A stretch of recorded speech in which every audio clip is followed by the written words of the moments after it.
Our Alabama Crimson Tide family entrusted to me to do the job. So I don't think, like I said, I don't think I could have foreseen it 4 months ago, but today and this week it's about doing the job and getting these players who have worked so hard for months, that have put themselves in this position to play in this game, to do the best job that I can do to help them. Live sports radios were distributed as you entered today. Select the channel as shown on the video board. We'll find out Monday night, but the reality of it is, you know, I've been doing this a long time. I'm fortunate in my career to be around really good coaches and been mentored by really good coaches. And being part of the program for the last 4 months and seeing Lane work and being around the office of game planning and working with the coaches, it's not just so foreign where I'm just coming in from the outside and trying to pick up where they left off. I've been around this thing, and so you know, when you start calling plays, you start calling plays, and you don't get caught up in everything that's going on outside. You focus on what's going on between the lines, and then that's the mindset I'll have. What are some of the game week tasks that you did not have to do as a head coach that you have to kind of go back to 08 to jump into now? Well, I think for me, what was fortunate, when I was a head coach, I was very much involved offensively. I still called plays. I did all those game planning scenarios and those types of things, and so for me that hasn't been the biggest difference. It's been in this last 4 months where I haven't made those final decisions that you make as a coordinator. You know, what ultimately are you going to run in those first third and short situations? What are you going to call when you're on the goal line? You know, what's that first call? You make suggestions when you're in my situation, you know, throughout the week, but when you're calling those plays, you got to make those calls, and you got to trust in your preparation. You got to trust in the coaches that are around you and the input that they give you, and then you try to put the players in the best position that you can to go make their plays. How nervous are you? Make the calls in your head. I'm gonna get her. No, I'll get you. I wouldn't go with nervous. You know, I'm excited. This is what I love to do, and you know, I've been doing this a long time. I've been fortunate to have coached in some big games in my career. Obviously, this is another big one.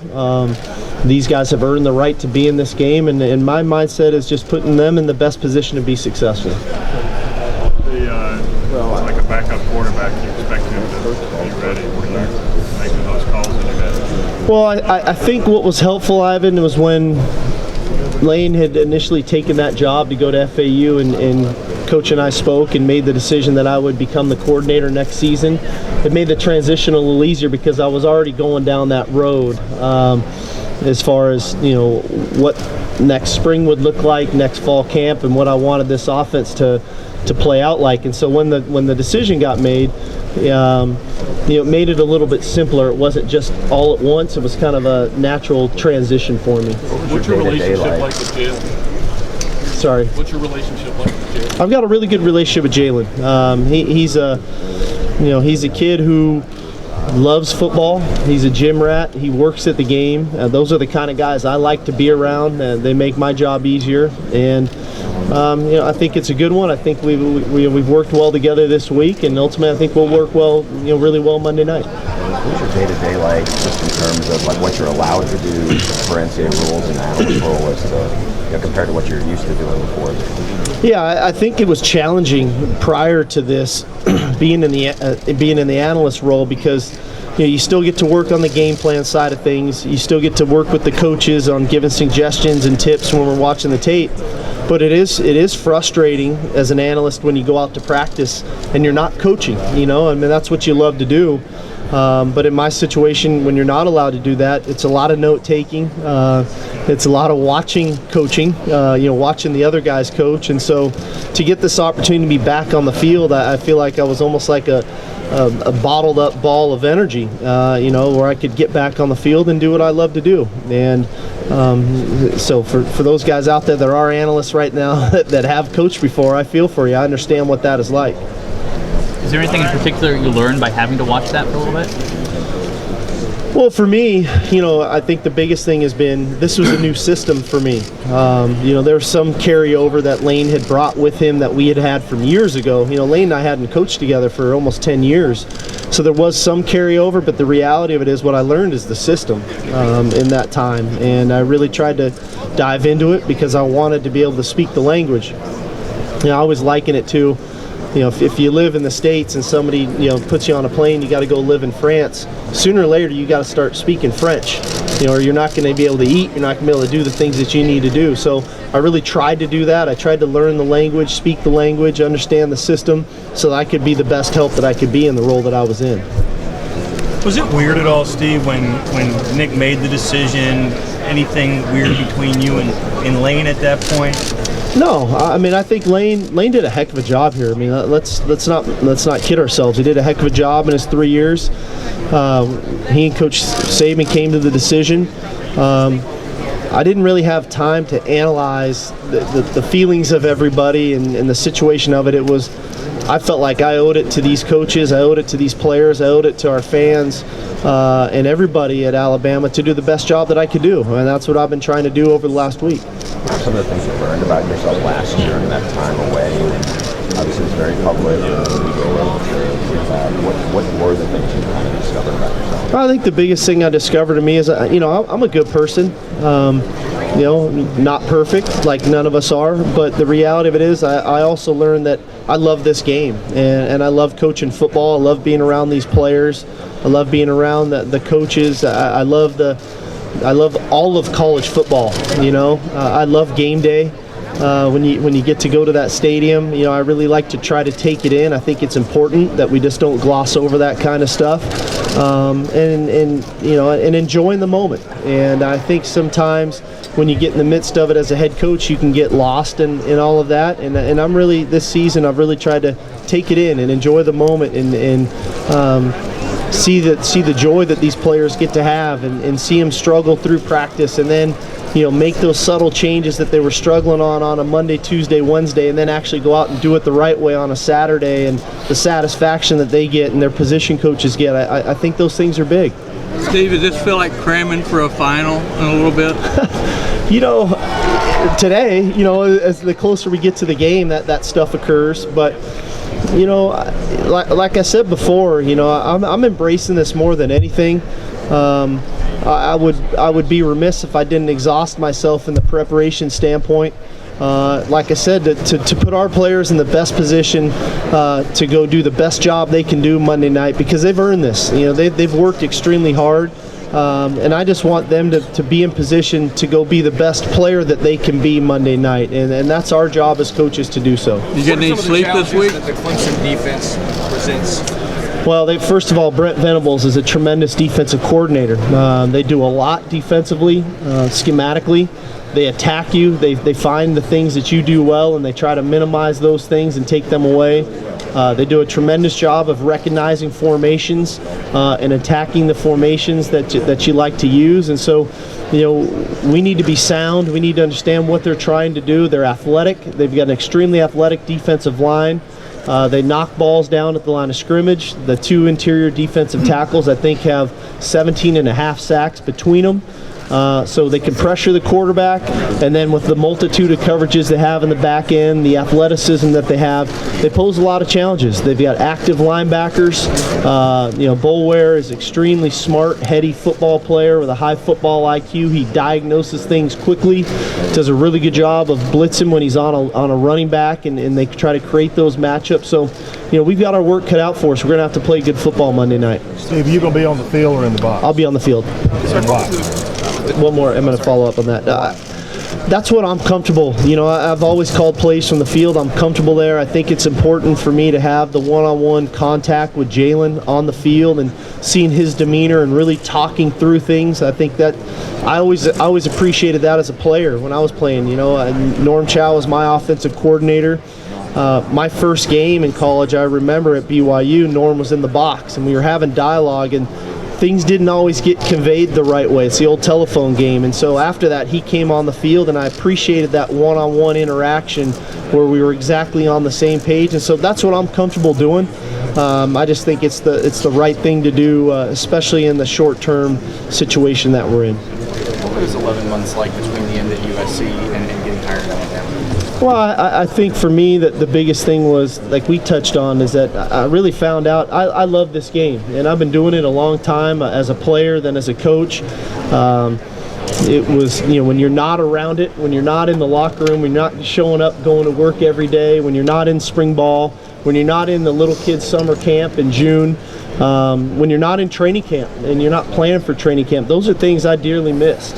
And this season, being in the role that I was in, I wasn't able to be on the field coaching and doing those things that I love to do. So I think more than anything, it really gave me a point of reference that, you know, I love coaching football. I love being around these players, these coaches. I love the preparation. I love the schematics. I love the emotion of the game. And to have this opportunity again, I'm very grateful for. And how are you doing that? I mean, life is good. Life is good. Yeah, like I said, I'm grateful to Coach Saban and the University of Alabama and the family that we have here. The support that they've given me and the trust that they've given me in this situation to go out and do what I love to do. At what point during that 11-month stretch do you think you've had things turn around personally? You know, it's a process. Everything's a process in what we do. The reality of it is, you know, I'm at this point today, and I'm at this point today with a tremendous opportunity. And for me, guys, you know, I don't want to take away from what this really is about. This is about our team. This is about our players. This is about the job and the situation that they put themselves in to go out and win a national championship, and to do it for a second consecutive year would be an amazing accomplishment. And that's where my focus is. What kind of support? How are you handling substance abuse? I'm doing great. I appreciate you asking. Yeah. Steve, when were you told about this change? By who? And what was your immediate reaction? It came from Coach Saban directly a week ago. And my reaction was, it's time to get to work. Like I said, I don't have time to. You know, quite honestly, in this profession, nothing really surprises me, especially my career and the way it's all kind of gone down. Nothing surprises me at this point.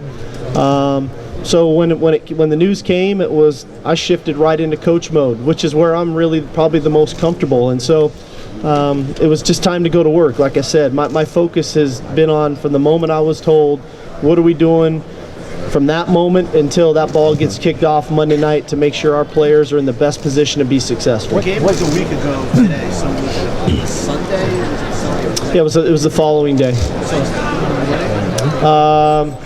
No, it was actually, we flew back into that next day, and then really it was the following day was when I actually got information. So Monday. Yes, sir. And what did he say is that? That's really probably more for Coach Saban to discuss. You know, some of the meetings that we have as a staff, some of the meetings that we have with players are best kept, because that's the situation that we're in. And so the reality of it is, things got changed.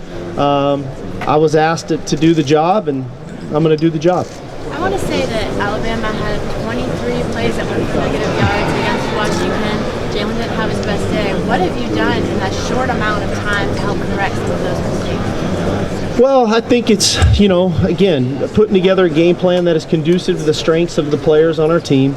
Practicing those issues that could come up, and Clemson obviously poses a lot of issues defensively, and then developing the confidence that within the players and the coaches that this is the plan, we can go out and execute the plan, we can do it fast, we can do it physical, and go out and play. And so that comes with preparation, that comes with being diligent in our work, that comes with, you know, obviously like you would every week, looking at the defense, what are their strengths, what are their, you know, perceived weaknesses, how can we attack them, and then putting a really clean plan together so that these guys can go out and play at a high level. You said that you've exhausted yourself in the preparation. Can you give more specifics as to just how long you've been staying awake and what specifically you've been doing to get ready for this? You know, I just feel like my thing is, when I put my head down at night this week, I want to make sure that we've covered the things that we're capable of covering.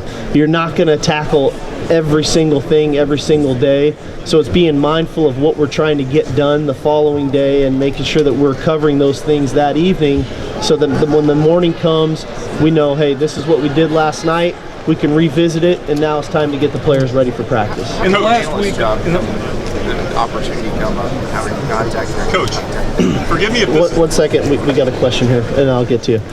The analyst job came up. You know, I was planning on doing TV this fall. We know you didn't want to work for Bruce. And I just had never had an August in my life that I can remember where I wasn't at training camp.